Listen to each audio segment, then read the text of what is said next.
Railway Rawalpindi division میں وزیر اعظم package کے تحت کانٹریکٹ ملازمین کو مستقل کرنے کا لیٹر دے دیا گیا۔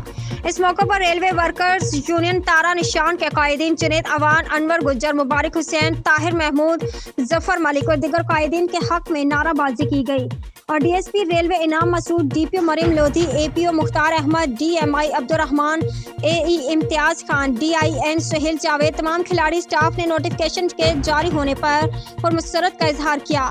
D S P railway Inam مسعود نے ریلوے ورکرز یونین ریلوے انتظامیہ کے افسران اور ملازمین کے ہمراہ ریگولر ملازمین کو نوٹیفکیشن کی کاپیاں تقسیم کی۔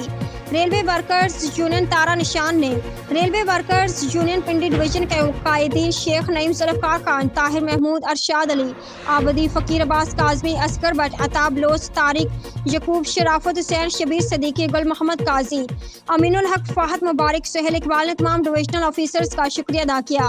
اس موقع پر تمام ریگولر ہونے والے ملازمین نے ریلوے ورکرز یونین کی قیادت کو خراج تحسین پیش کیا۔ عمدہ میں پکائیں اور جی بھر کے کھائیں۔